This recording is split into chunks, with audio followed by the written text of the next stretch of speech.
So you're going to have to introduce yourself to me. Sure. So you said when I got into politics. When did you get into politics? I think like 4 or 5 years ago. So I was homeschooled, and then I was a YouTuber for a while and did like fashion lifestyle stuff, and then realized that is just not the lifestyle that the Lord had for me. So I kind of came back to Texas and rebranded everything, because I've always been a Christian, I've always been a conservative, and just waded into politics kind of during COVID, but it was just an awakening for me. Did you work for some? I mean, did you work at politics, in politics, when you said you got into them?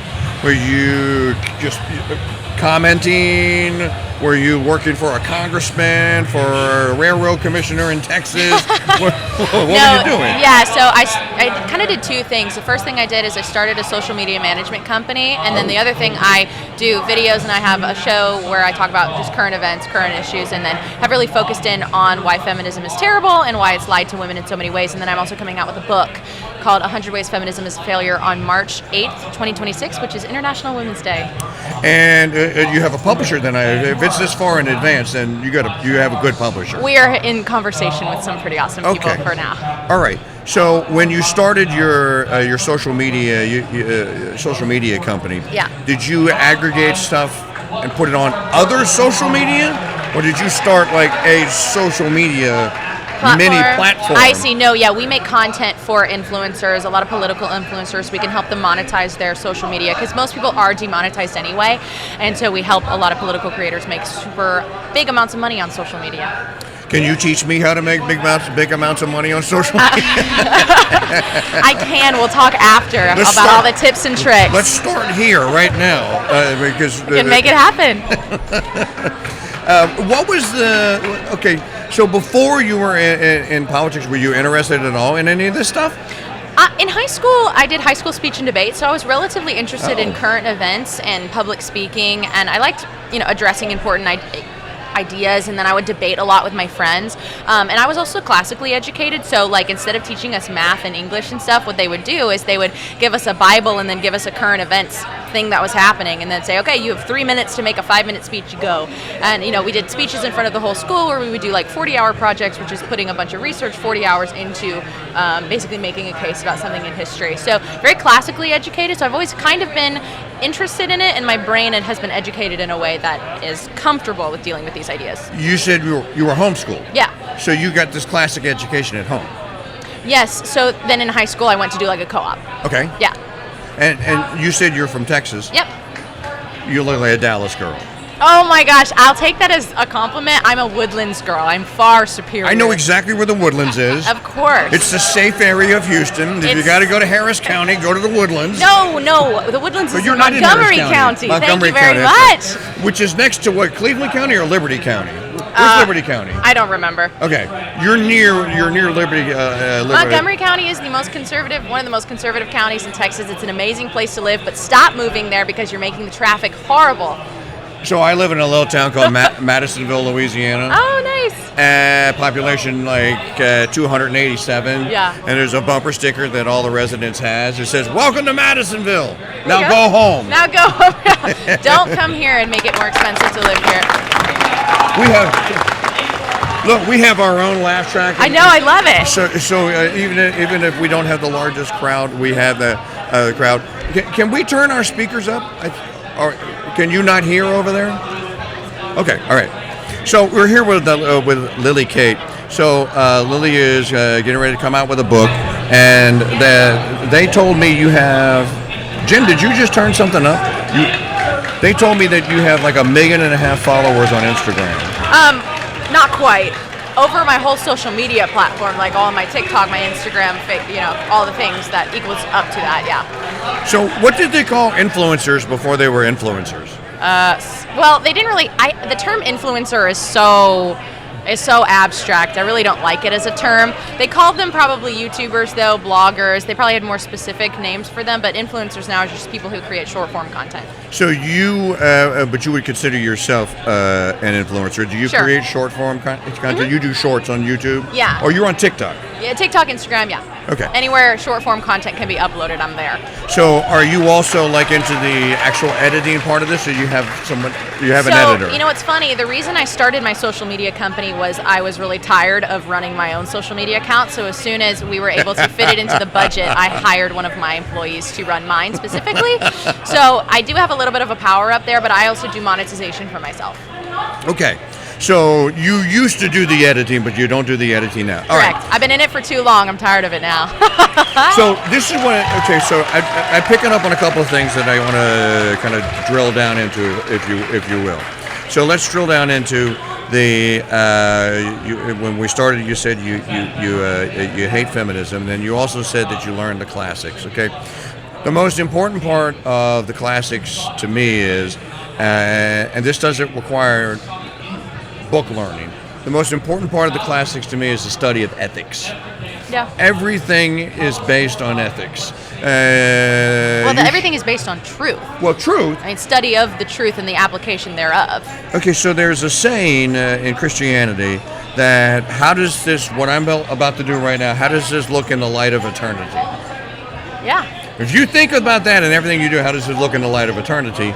Then you may not say something that you were going to say. Well, wait a minute. Sir. You're going to remember that for all of eternity, or you may not do something. So this is the first thing when I hear classics is ethics. Ethics is important, and this is what I like to call formation.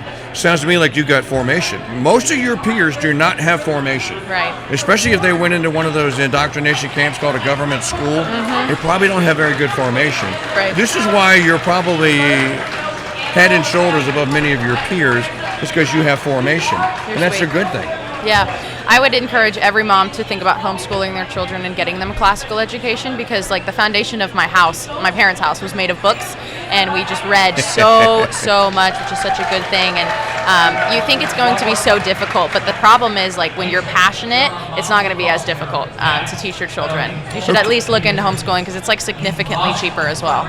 Okay, and then when you say you hate feminism, so can you, if I said, okay, Lily Kate, I hate feminism too, but maybe my definition of feminism is different than yours. Well, that's the first thing I hate about it, is there is no definition. People cannot agree on what they believe feminism is. Feminism doesn't have a secure, transcendental definition that is timeless and essential.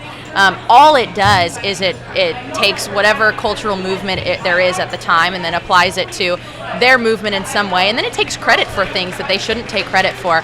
In my book, we go through a very systematic dismantling of the history of feminism, and we also reveal a lot of the really arsonist, militant, violent history that a lot of feminists have, that feminism as movement has in getting women the right to vote with the suffrage, with how similar feminists think to a lot of Nazism. Most of the suffragettes in Great Britain became World War II fascists. Like, it's very ugly, sticky history that they like to cover up. So we talk about all of that in the book. She is a girl after a mile and a heart, because you're a historian. And you just gave some of the history of the founding mothers, if you will, the eugenics movement. Yeah. Most people do not know this. The eugenics movement, this is how you have abortion today. Yeah, these women wanted to eliminate poor people. Well, actually, I'm going to take it even back a little bit farther. There was a French or English romantic poet, and her name was Mary Wollstonecraft, and she is kind of known as the mother of feminism. And what her writing really talked about is she wanted to redefine women as human beings first. So the first thing she wanted to do for men and women was redefine them by erasing their sex differences. And that's really the start of where we get the eugenicist thought, is saying that people are completely interchangeable, and there's no importance to your sex, there's no importance to your soul, and we're actually just a bunch of matter. And the eugenics movement, ultimately, in the United States, there is an actual eugenics league. Yeah. You could be eugenics family of the month, and they actually would put you on a poster because you looked perfect. A Down syndrome child had no prayer whatsoever, especially if you knew. Yeah. No prayer whatsoever during the 1930s, and it's not until the Nazis come along. Yep. So the Nazis come along and like, one more time. It sounds like German. You just had to yell. If you yell, it's German, basically. the Nazis come along and they adopt the platform, and they say this is a great idea. It's how you get the white master race and all that. Yeah. This is what destroys the American and English eugenics movement. Is Nazism. So in one way, you can almost say, well, there was a little sliver of a silver lining to the cloud that was, but you can't say that out loud. Sure. But it's the Nazis that put the teeth into the violence and just the ghastliness of eugenics. Well, Margaret Sanger spent a lot of time over in Germany, especially visiting the eugenicist courts, and she wrote frequently. How does she know all this? Your book's going to be great. Thank you. It's going to be awesome, yes. But she wrote a lot back and forth to very high officials in the Nazi Party, and she spent a lot of time over there. So that's, other little-known facts that people don't know, but the American Birth Control League was heavily subsidizing part of... Sorry. I think he was talking to you, actually. Probably.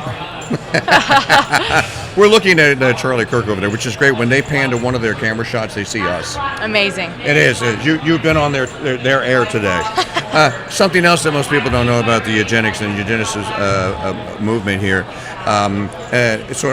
So World War II and the Nazis kill it. Yep. So then it starts to come back to life in the 1960s with these radical women that are known as the National Organization. I call it the National Organization for Angry Ugly Women. AU. Now, my friend Carrie Gress, a great author, she Yes. wrote a book. Called The End of Anti-Marry. Woman. Yeah, The End that of Woman. one was good, too. The End of Woman and the Anti-Marry. Yeah. Okay, so she describes this meeting that they had in New York in 1968 where Gloria Steinem and all these... Kate Millet, Mallory Millet were all there. Kate Millet was there. Who was, by the way, schizophrenic. And they had a python on the table. What? They Didn't know that detail. Okay, well, wait. It's in the book. It's in the Anti-Marry. No, it's in the End of Woman book. So they have a python on the table. Yeah. And they're all naked. And they have knives. Oh. And they have goblets. How presentable. And so Kate Millet's sister shows up. Right. Knocks on the door because she said, you have to come to this meeting. It's going to be the most amazing thing. Yeah. She shows up at the apartment building. It's like on the 3rd or 4th floor. Takes the elevator up, knocks on the door. And takes it right back down, I'm sure. And then her sister opens the door naked, right? She sees the snake and all that. And she's like, that's it, I'm out. Yep. And she runs. Oh my God. This is where we get the first-hand account of the story from her. Yeah. Because she saw it. This is the kind of weirdo, wacko, Satan-worshipping lunatic. Feminism has to be intertwined with occultism and goddess worship. Otherwise, none of it would make sense because they actually believe that Lucifer was the liberator of women. They believe Satan was the first feminist. And not to do a spoiler alert, but that's really where my book is going to end up, back in the garden. Okay, so Lucifer is the first feminist. He absolutely is. He's also the first one, the first one that teaches the woman how to lie. Yeah. He's also the first one that teaches the woman to disobey Step God, out of the hierarchy, right? Step out of the hierarchy. So he absolutely is first. He's the creator of basically the sin. His original sin is his idea. Yes. And we're all still. I have a priest friend of mine that will say something like you just said. And then he'll talk about Eve, and then he'll talk about Adam, and Adam should have stepped in and done something, but he didn't, and now here we are. Thanks a lot, Adam. Yeah. I mean, it's a good point, but also, Eve's curse, right? When you're reading it as a kid, you're like, oh, pains in childbirth. That makes sense. I got that as an image in my mind, but when you go back and read it, the other half of Eve's curse is to want to dominate over or control or have tension with her husband. And so I find that feminism is actually the institutionalization of Eve's curse. The curse that women fall into is the promise of feminism, and you see that exemplified with Jezebel in the Bible and many other reviling types of women. You find, a foolish woman in Proverbs, a woman that's talks like honey, but she's actually very bitter on the inside.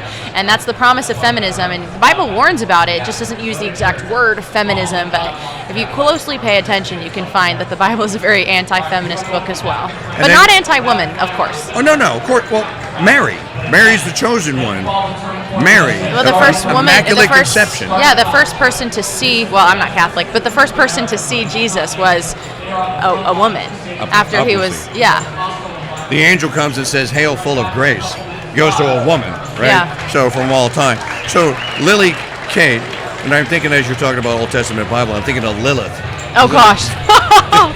No. There is an anti-Lily in the Bible. Dude, there's a Lilith, right? And they had a fair, the Lilith fair. They used to have a festival. The lore about Lilith is that she hated God's hierarchy and decided to become a demon? I didn't know that. Yeah, Lilith is like an anti-God demon. So okay. So let's go back to the curse of let's go back to the curse of Eve, and Okay. I'm all down with this, the whole thing. You know who Bishop Fulton Sheen was? I do now. He was a Catholic bishop way back in the 50s, 60s, and 70s. He had a TV show. It was ranked #1 in New York and Los Angeles. Awesome. And he told a story about Eve's curse and about the story of the Garden of Eden. Yeah. And the story went like this: he's walking around the former Garden of Eden with Cain and Abel, and they've just been expelled. Then they have to go out and support themselves. And he points to the garden and he says, "Well, boys, take a good look. This is where your mother ate us out of house and home." Oh, that's awesome. So yeah, I'm going to give us an applause on that. To make it seem like people actually like that. They do. Okay, so tell me about 101 Ways Feminism is a Failure. Are we going to get, when we get the book next year and I get the first interview in April of 2026? Done. When I get my autographed Lily Kate book, autographed to Mike Church now. Done. When I get my book, is there actually 100 ways? Yeah, I have more than 100, but You had to condense. yeah, they were like, yeah, it might be a little extensive, and I was like, I'll try and limit it to 100. But there's a lot of research, a lot of stats, and a lot of, like we've talked about some of the history, but also a lot of the modern day implications of feminism and how it's made both men and women direly unhappy. So my producer, who is my lovely producer over there, who doubles as Mrs. Church, was telling me that you're on your social media, that you have all sorts of communication and advice that you give to young girls. Yeah. That you think that to plead with them and give them an alternative to being lured into feminism. Yeah. Can you tell our viewers about some of those? Yeah, the alternative is femininity. Feminism's true goal is to remove men from their power source, which is their masculinity, and remove women from their power source, which is their femininity. And so the way that you fight feminism, radical feminism, is by embracing a radical sense of femininity, because femininity is the antithesis of everything feminist, and it's the only way to beat it. So can you give them an example? Sure. That's what Carrie Gress would call toxic femininity, which she is a fan of. Yeah. She's like, I'm a toxic femininity. Well, I don't know. Toxic femininity falls into like manipulation and deceit. But to be feminine, it's you press into the goodness and the virtue and the self-control and all the fruits of the spirit that, well, I guess virtue's not a fruit of the spirit, but you lean into the virtues of being a good woman. You lean into the fruits of the spirit. It doesn't have to look one way. You don't have to be barefoot and pregnant to be a feminine woman. You don't have to be wearing floral sundresses. Most women will be more feminine if they do those things, and they'll probably be happier and feel more beautiful if they do. But leaning into the fruits of the spirit and taking those seriously and spending time with the Lord, that's the only way to recover your femininity, because the more women are traumatized by the world, the more they are convincing themselves that feminism is the way to go, and the lies of feminism are what need to be lived out in their lives, the more their femininity leaves. And so if she's embracing all the fruits of the spirit and really pursuing a solid relationship with the Lord and has community and has all those things that tradition preaches about, then she will be a feminine woman. We love tradition. We do. So I don't want to date you. I'm not supposed to ask your age, but for young women your age, for young men that are your age, and I'm just guessing in my mind, for young men that are your age, there's a very pronounced, and it's not nuanced at all, there is a very pronounced pivot that has happened. They have found work, they have found stability in that work, they have found tradition, if you will, right? And they like it. Yeah. Young men, they were making a turn. This is a turn, a serious turn. Yep. And of course, the jobs agenda, obviously, and you want to learn the vocations and the trades because they never go away. Right. There's 61 jobs that have been here since Noah. Yeah. My friend Rory Gross wrote a book called Durable Trades. Love Get it. the book, Durable Trades. But my point is, the boys have made the pivot. The young ladies like you that I talk to all tell me that the young ladies have not made that, haven't followed the pivot yet. Do you agree with that? No, women are getting there. They're realizing that they really dislike corporate America. They realize that maybe children aren't such a bad thing. They're realizing they don't want to keep pursuing a masculine lifestyle. So slowly, in drips and drabs, you're seeing women go this way. But the more masculine men get, the more feminine women get as a response, and vice versa. And so I just encourage men and women, don't wait for the other person to turn the corner to be masculine as a man or be feminine as a woman. I've also heard that the more masculine men get, on the other side of that coin, some of those that are predisposed to being radical, the more radical the radicals get. And we're seeing this with this, there's shout my abortion stuff everywhere now. And this is really just sad and sick. Yeah. So it seems like almost like the opposition has also gotten stronger and louder. So you agree with that? Yeah, but you're always going to have that if you have a country that has any kind of free speech. I mean, you're always going to have people who are on the margins, on the fringes, extremely loud, yelling extremely loud, and that's okay. You just got to have enough rationality and enough masculinity to temper those voices and not let the toxic femininity or those types run away with the leftism, because that's what they'll do. And if you don't have true masculinity and hierarchy in a society, then you will get a hyper-feminized society and end up exactly where we are. When William Thomas stole a medal from Riley Gaines, did you beat any walls up in anger? No. Were you angry? Yeah. Okay. That's what I meant by that. Because I'm not a violent person. It angered me to know, dude, you tower over her. Yeah. You have a 46-inch shoulder jacket, okay? Right. She has a 32. Right. If she has a 32. And this is the same way with the bike races, all of that. Do you think that we have finally seen the beginning of the end of this? Oh, I think radical gender ideology, specifically transgenderism, is done. I really do. How can folks follow you if they're not? Okay, so Instagram, it's Lily ITSLILYKATE. Yes, you can find me on TikTok at Lily Kate Show, or it's Lily Kate. I keep getting banned, so I don't actually know what my usernames are at this point, but look up Lily Kate. Why would they ban you? Oh, because I'm extremely controversial, allegedly. I can't, you didn't say anything controversial to me. If only you were TikTok, it'd be so much easier. Well, good luck with your... Thank you. You're almost doing a mini book tour in advance. Oh, thank you. Yes, that's the plan. Well, good luck with the mini book tour. Thank you. Thank you, Mike, for having me on. Okay, so everybody give Lily a round. You see it, son? And then we're going to send you back to the studio. Lily, thank you very much. Thank you.